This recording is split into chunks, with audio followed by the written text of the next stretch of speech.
Hola a todos, nuevamente yo con ustedes. Pues ya me he presentado, soy Luisa Lazo y soy profesora del área de sociales de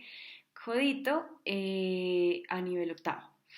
Bueno, en la clase pasada habíamos enviado un video introductorio, digamos, de la materia de sociales y la idea de ese video era hacer un recuento de los temas que veremos a lo largo del semestre, que son las revoluciones que se originaron en el siglo XIX, principalmente Revolución Industrial y Revolución Francesa. Sin embargo, hoy me corresponde adentrarme un poco más en la materia, ser un poco más específica con los procesos y es por eso que hoy pues vamos a abordar en esta sesión los orígenes de la revolución industrial y cómo se desarrolló la primera revolución industrial. Entonces, pues bueno, solo para recordarles, como lo hemos visto en el video anterior, la revolución industrial es un proceso mediante el cual hay un cambio en el sistema económico. O sea, en ese momento vamos a pasar básicamente de un sistema económico basado en tierras, que es el feudalismo, a un sistema económico basado en la acumulación de la riqueza, del capital, como el capitalismo. Eh,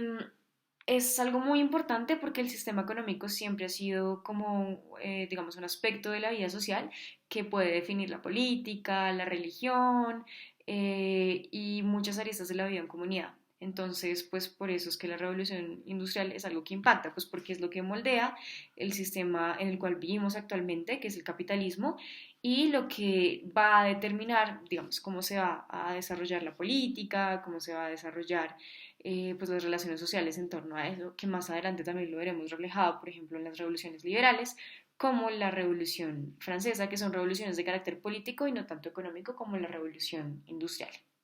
Bien, respecto a los orígenes, la Revolución Industrial realmente surge en Inglaterra a mediados del siglo XIX y surge precisamente en Inglaterra porque,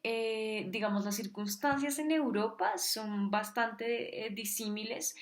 en el resto de países. Recordemos que Inglaterra pues, es un país insular, una isla que queda en Europa, y para ese momento Inglaterra ya había, digamos, tenido un proceso de revoluciones internas que en ese momento estaban desarrollándose en el resto de países de Europa, como lo es en España y en Francia. Principalmente por las guerras religiosas, pero también, digamos, más adelante se van a ver afectados con todo el tema de la independencia de las colonias. ¿Mm? Entonces, esa estabilidad y esa ausencia de guerras le permitió a este país, a esta isla, Inglaterra, poder consolidar, digamos,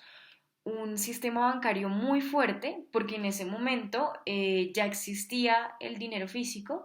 que se utilizaba para intercambiar los productos que la gente consumía y había en consecuencia gente que lo prestara. Así, o sea, los bancos pues obviamente no pueden existir si no hay dinero y y si la gente no necesita dinero para poder acceder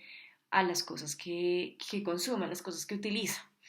Entonces, ese sistema, digamos, tan consolidado, ese sistema financiero tan fuerte, había hecho que se generaran algunos excedentes. Eso quiere decir que la gente tiene más plata de la que realmente está usando y eso se empieza a utilizar pues en investigación y demás.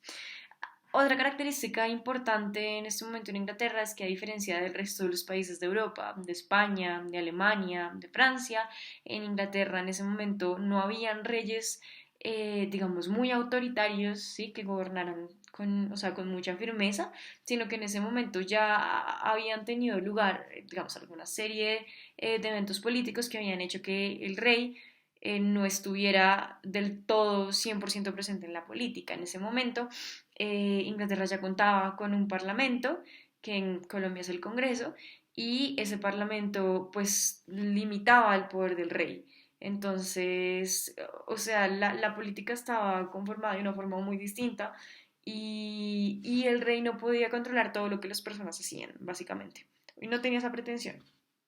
Entonces, pues eso lo que va a permitir también es que haya una patrocinación de la ciencia, de la investigación y que se desarrollen, digamos, como los primeros inventos alrededor de la Revolución Francesa, alrededor de la Revolución Industrial. La revolución industrial es importante, sobre todo porque va a cambiar la forma en la que vive la gente cotidianamente. Antes de la revolución industrial en Inglaterra, la gente solía trabajar en el campo, cultivando, digamos, en la agricultura y demás, o también en los talleres, en todo lo que tiene que ver con manualidades y con artesanías, con cosas que no son producidas en masa, sino que simplemente son producidas en un taller por un artesano y hay unas asociaciones de gente que se dedica solamente a hacer zapatos, solamente a hacer vestidos y demás, pero digamos la cantidad de cosas que se producen son realmente muy mínimas. No, o sea, una de las características de la revolución industrial va a ser que a partir de allí se crean, digamos, inventos que van a permitir a la gente producir grandes cantidades de cosas y eso va a ampliar la economía muchísimo más. Entonces, en ese momento, pues las ciudades realmente eran muy pequeñas, la mayoría de gente vivía en el campo, en lo rural, y a partir de la Revolución Francesa hay un traslado de la gente hacia lo urbano porque la fábrica y las oportunidades laborales se van a concentrar en las fábricas, en las grandes industrias, en donde se va a necesitar mano de obra para hacer esta producción en masa de los bienes que la gente está demandando.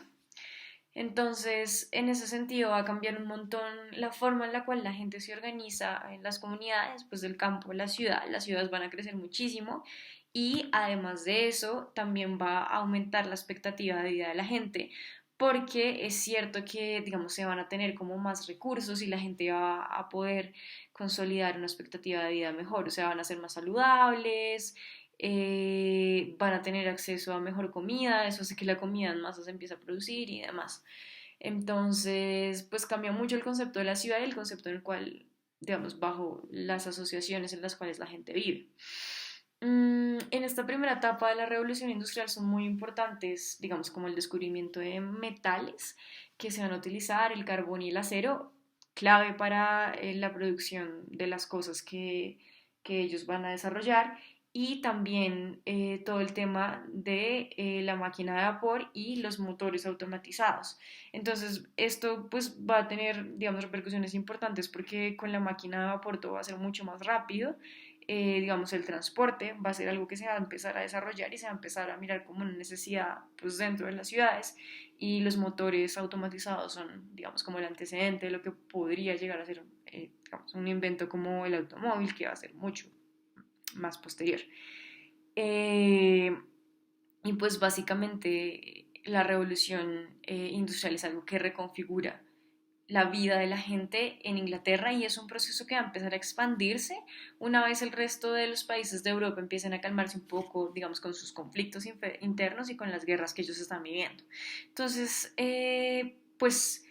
vamos a ver después que este es un proceso que, como les dije al principio, tiene 4 etapas y aún se sigue desarrollando. En la actualidad podríamos decir que estamos más bien en la quinta, que es en la de la globalización, pero este es un proceso que no solamente se limitó a Inglaterra, sino que la segunda etapa va a ser en Alemania, la tercera etapa va a ser en Estados Unidos, la cuarta va a ser en todo el mundo con el tema de las comunicaciones y la quinta pues la globalización, que es un proceso que pretende unir al mundo, digamos como en básicamente casi todos los aspectos, una pequeña aldea globalizada, o sea, un pequeño mundo que pueda interconectarse a pesar de que sabemos que el mundo es inmenso. Pues es una idea bastante loca. Y pues este fue el proceso en Inglaterra. Bueno, realmente uno puede concluir que acá pues hay aspectos positivos y hay aspectos negativos. Claro, desde luego que la revolución industrial le permitió a mucha gente vivir por más tiempo, pero también hizo que se empezara a demandar mano de obra, trabajo muy barato en las fábricas y que la gente dependiera de eso. En ese momento los derechos de los trabajadores pues no se protegían mucho y los trabajadores eran sometidos a largas horas extenuantes de trabajo, sin seguridad social, sin fines de semana, sin vacaciones, sin ningún tipo de prestación social y ellos se veían en la necesidad de hacer eso porque una vez se trasladaban a las ciudades pues ya era como su único medio de sobrevivir. Entonces toda esta teoría de la revolución industrial está basada en una idea muy importante pues que es el capitalismo, una propuesta de sistema económico y que tiene su fundamento en un autor que se llama Adam Smith. la primera versión pues, del capitalismo, porque luego el capitalismo va a tener muchos defensores. Pero en el siglo XVII, antes de la Revolución Industrial, Adam Smith ya había pensado pues que era necesario un sistema económico con esas características. Pero digamos había gente que le preocupaba mucho todo el tema de que los trabajadores pues estaban siendo explotados en las fábricas, de que la gente realmente sufría mucho, no había muchas garantías y pues las personas que eran dueñas de las fábricas y dueñas de eh, digamos de las cosas que permiten hacer otras cosas, que eso se llaman medios de producción, pues no estaban a favor de eso y a partir de ahí pues se generan ideas como el comunismo, que son ideas en donde se pretende que la propiedad privada sea muy limitada y que más bien esos medios de producción sean controlados por el Estado y que pues la gente tenga una concepción de vida totalmente diferente al capitalismo, pues donde no viven por la producción y que se entienda que o sea, el trabajo es lo que dignifica al hombre, pero en ese sentido no tiene que explotarlo, entonces es una dinámica diferente. Igual pues son ideologías muy contrarias. En el siglo XX van a tener pues un papel importantísimo porque pues Estados Unidos va a ser capitalista y Rusia va a ser comunista y va a haber un enfrentamiento principalmente de ideas entre estas dos superpotencias. Pero pues sí, es básicamente como la crítica fuerte del capitalismo desde el comunismo, que también surge en el siglo XIX. La revolución industrial es en el siglo XVIII y la persona, Carlos Marx, que digamos es el pensador fundante del comunismo, escribió en el siglo XIX. Y bueno, básicamente esa es la primera etapa de la revolución industrial que pues, quería hacerles ver hoy. La próxima clase vamos a abordar Inglaterra y, perdón, Estados Unidos y también Alemania. Cómo se expande este proceso a los otros dos países y ya en unas 2 semanas culminaremos, digamos, este primer módulo porque vamos a entrarnos a hablar de la cuarta revolución industrial, que no ocurre ya solamente en un lugar respecto a las telecomunicaciones, sino en muchos países y luego ya del proceso globalizador que pretende agrupar a la gente. Entonces, pues eso era todo. Y bueno, espero que tengan una excelente semana. Cualquier duda me pueden escribir a mí. Eh, Preguntan mi número también en la fundación. Pero, pero pues, o sea, espero que les haya agradado el contenido y demás. Entonces, hasta luego.